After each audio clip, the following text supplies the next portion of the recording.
यदि आप लॉ पढ़ना चाहते हैं तो कहीं और क्यों जाना। हमारे ऐप को डाउनलोड करें और लॉ पढ़ें। नमस्ते सदावत्सले मातृभूमि। पाकिस्तान, जहाँ हिंदुओं की संतानें जो अपने आप को अब हिंदू नहीं कहते, जो अपने आप को मुसलमान कहते हैं, जो अपने आप को अब सच्चे सच्चे राह पर आते हैं, किस पर कभी मैंने चर्चा की तो बोले कि इस पर हम पर तो अल्लाह की मेहर है कि उन्होंने हमको सही मार्ग दिखाया और हम सही रास्ते पर चल पड़े। ऐसे बहुत सारे किस्से मुसलमान होने के पीछे, अपने कन्वर्जन के पीछे बताते हैं। यहाँ तक कि अपने पूर्वज राम और कृष्ण को भी पूर्वज मानने को तैयार नहीं है।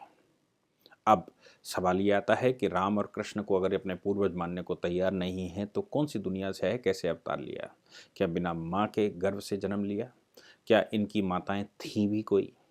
क्या इनके पिता थे भी कोई?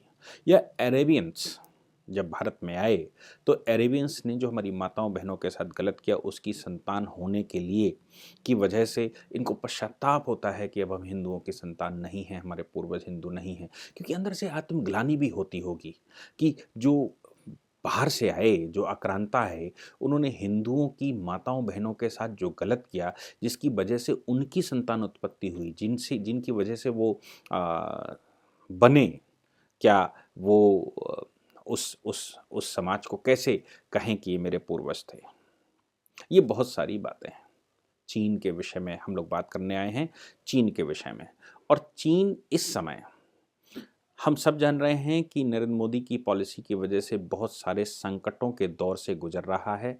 और चीन जिस प्रकार के संकटों के दौर से गुजर रहा है, वो चीन को भी बड़ा रास नहीं आ रहा होगा, क्योंकि पिछले 70 साल में, यानी कि जब चीन पर कम्युनिस्टों का कब्जा हुआ 1949 में, तो 1949 से लेकर अब तक 2019 तक चीन कभी ऐसे पंगों में नहीं फंसा होगा जैसा वो भारत के साथ गलवान में फंसा।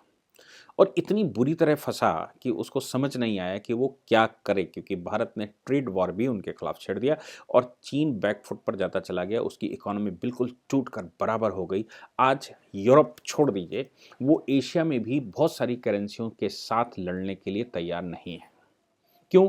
क्योंकि उनकी जो मेन मार्केट थी वो मार्केट भारत है। और भारत की मार्केट में वो जिस प्रकार के खेल खेलते रहे, वो भारत की मार्केट को कैप्चर करते रहे। भारत पुअर और पुअर और पुअर होता चला गया और उनके पास धन का संग्रह होता चला गया। अब चाहे वो उसके लिए दोषी कांग्रेस की सरकारें रही हों, या राजीव गांधी फाउंडेशन को दिया गया उनका धन रहा हो, या फिर कांग्रेस का सीपीसी के साथ, कम्युनिस्ट पार्टी ऑफ चाइना के साथ एग्रीमेंट रहा हो, उस एग्रीमेंट के मातहत क्या उन्होंने निर्णय लिया हो दोनों ने बैठकर, ये सब कुछ रहस्य की बातें हैं। हालांकि भारत में अब ये जग जाहिर हो चुकी है। तो चीन की इकोनॉमी बहुत गड़बड़ है। चीन की इकोनॉमी गलत होने की वजह से, इस समय बहुत ज़्यादा संकट में गुजरने की वजह से वो किसी भी युद्ध लड़ने की स्थिति में नहीं है। हालांकि युद्ध होगा तो युद्ध तो लड़ेंगे ही, लेकिन ऐसे वो जो जिस कॉन्फिडेंस के साथ संसार को धता बताते थे, वो कॉन्फिडेंस उनका शून्य हो चुका है, क्योंकि वो अभी युद्ध लड़ने की स्थिति में नहीं है। अब ऐसी परिस्थितियों में जो चीन इस परिस्थिति में नहीं है, और पाकिस्तान लगातार कुछ ना कुछ उल्टा सीधा बोलते ही रहता है, क्योंकि वो तो दोगली संतानें हैं। दोगली से मतलब उनका सीधा मेरा सीधा है। मैं पहले भी बता चुका हूँ, जो अपने बाप का नहीं हुआ, जिसने अपने बाप का नाम बदल दिया, जिसने अपने पूर्वजों का नाम बदल दिया हो, जिन्होंने अपने पूर्वजों को मानने से मना कर दिया हो, जो राम और कृष्ण की संतानें मानने से अपने आप को मना करते हो, वो दोगले नहीं तो और क्या होंगे।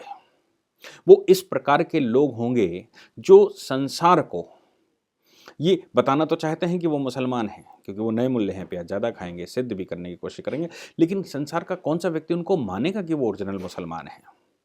और याद रखिए, जो अपने परिवार का, वंश का नहीं हुआ, जो अपने खून का नहीं हुआ, जिसका डीएनए मैच करता है वो उसका नहीं हुआ, तो संसार में किसका हो सकता है? तात्कालिक लाभ के लिए कोई भी उसको मुसलमान कह सकता है, लेकिन हकीकत में अंदर से लोग, जो मुस्लिम जगत है, वो क्या सोचता होगा पाकिस्तान के विषय में, ये भी जग जाहिर है। जब पाकिस्तान के लोग यूरोप खाड़ी में जाते हैं, सऊदीया में जाते हैं, तो किस प्रकार का उनके साथ प्रेम दर्जे का व्यवहार किया जाता है। उनसे ज़्यादा अच्छा सम्मान भारत के लोगों को दिया जाता है, भारतीय हिंदुओं को दिया जाता है।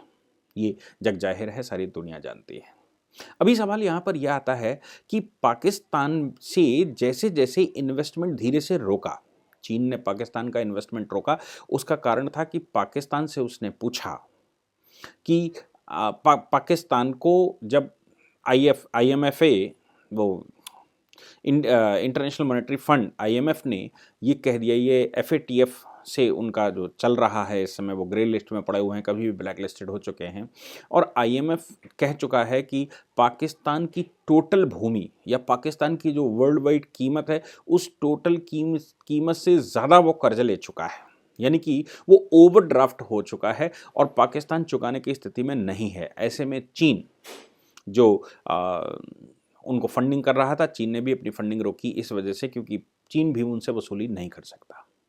और भारत के रहते पाकिस्तान पर कब्जा चीन का करना लगभग असंभव है, क्योंकि चीन के मंसूबे रहे होंगे गिलगित बाल्टिस्तान, मीरपुर, मुजफ्फराबाद, खासतौर से गिलगित बाल्टिस्तान वो कब्जा कर ले। इसलिए उसने पाकिस्तान को भड़काकर उसको पाँचवीं प्रोविंस बनाने के लिए अग्रसर करवाया और बाद में वो उसको खरीद सके, ऐसा उसका चिंतन रहा होगा। लेकिन भारत की भूमि है, इसलिए सर्जिकल स्ट्राइक, एयर स्ट्राइक और बहुत सारी चीज़ें जो भारत ने की, उससे चीन के आंख तो खड़ी हो गई होगी कि गलवान में किस प्रकार से भारत ने रिटेलिएट किया और चीन को एक कदम भी आगे बढ़ने से मना किया। और गिलगित बाल्टिस्तान के ऊपर आज की भारत सरकार किस प्रकार से रिएक्शन देती है, आज की भारत सरकार जिस प्रकार रिएक्शन देती है, उससे साफ जाहिर है कि अगर चीन गिलगित बाल्टिस्तान की तरफ बढ़ता है तो भारत सरकार पूर्ण रूप से अपनी पूरी शक्ति के साथ उसका डिफेंड करेगी, चाहे पाकिस्तान को बर्बाद करना पड़े। लेकिन गिलगित बाल्टिस्तान का हिस्सा हमारा है और यहाँ तक कि पाकिस्तान भी हमारा ही हिस्सा है। हमारे यहाँ के हिंदुओं से मुसलमान कन्वर्ट हुए लोगों को वहाँ पर आश्रय दिया गया था, उनको एक अलग भूमि दी गई थी। इसका मतलब ये बिल्कुल नहीं है कि वो भूमि भारत से अलग हो गई, वो बृहत्तर भारत का हिस्सा है। इसलिए चीन को साफ पता लग गया होगा कि भारत पर कब्जा नहीं, पाकिस्तान पर कब्जा नहीं किया जा सकता। नतीजा क्या होगा? नतीजा ये है कि उसने अपना इन्वेस्टमेंट वहाँ रोक दिया और गारंटी और मांगी।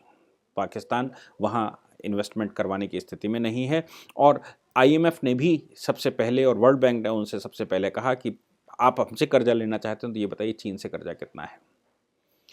सऊदी अरबिया ने उनसे जिस प्रकार से पैसा वापस मांगा और विश्व के दूसरे कंट्रियों ने जिस प्रकार उनके ऊपर रिएक्शन किया, इससे साफ जाहिर है कि पाकिस्तान किसी भी स्थिति में अपने आप को डिफेंड नहीं कर सकता, इकोनॉमिकली तो टूट ही चुका है। ऐसी परिस्थिति में चीन का वापस आना, अब पाकिस्तान ने अपने दोगलेपन का एक और परिचय दिया है।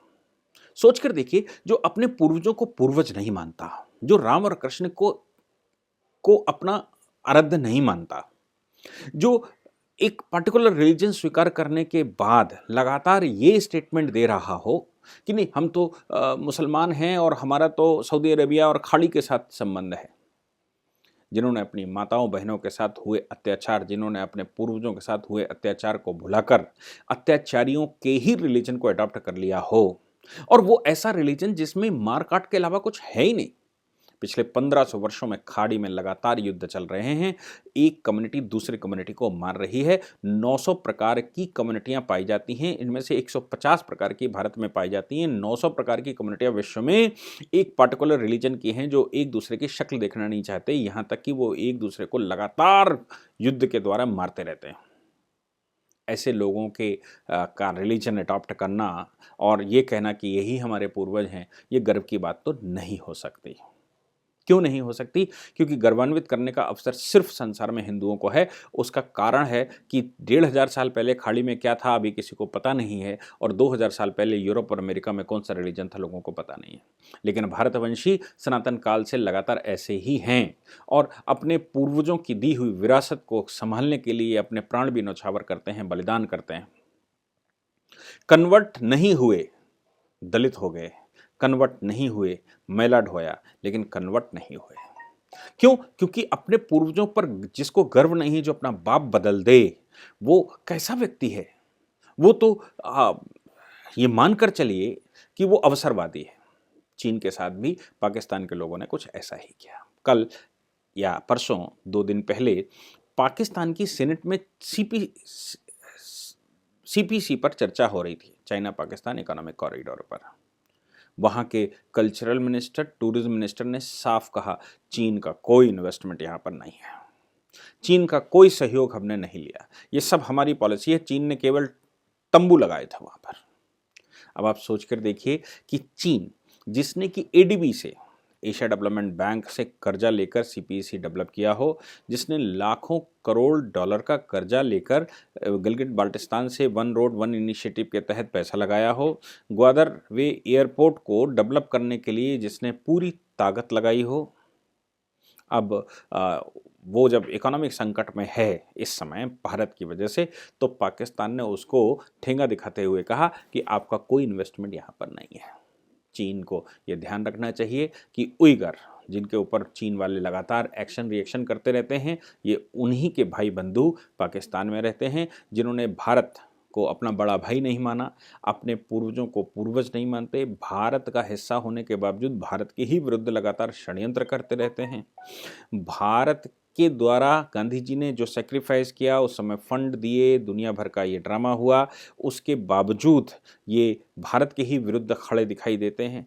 ऐसे लोग जो अपने बड़े भाई पर ही हमला करते हों, ऐसे लोग जो अपने पूर्वजों को भूल जाते हों, ऐसे लोग जो अपने पूर्वजों के प्रति शत्रुता रखते हों, ऐसे लोग जो लड़ाई करने वाला जो समुदाय है उस समुदाय को अपना अग्रज मानते हों, ऐसे लोग जो लुटेरा वर्ग रहा हो उस लुटेरे वर्ग के वंश अपने आप को वंशज मानते हों, जबकि सत्यता ये नहीं है, तो ऐसे लोग कैसे विश्वास करने योग्य हो सकते हैं? ऐसे लोगों का क्या दीन, क्या ईमान हो सकता है? वो कहने के लिए तो हर कम्युनिटी अपने आप को गौरवान्वित करने के लिए कुछ न कुछ कहती है। उनके जो ये प्रोपेगेंडा करने वाले लोग हैं, उन्होंने साहित्य में लिखा होगा, बताया भी होगा, लेकिन वो लोग वो नहीं हैं जो संसार में और खाड़ी के मुसलमान हैं, जो ओरिजिनल मुसलमान हैं, वो नहीं हैं, वो बदले हुए हैं। वो अपने पिताओं को नहीं मानते, वो अपने बाप को नहीं मानता। जो वो कैसा इंसान हो सकता है? वो तो जानवर ही हो सकता है।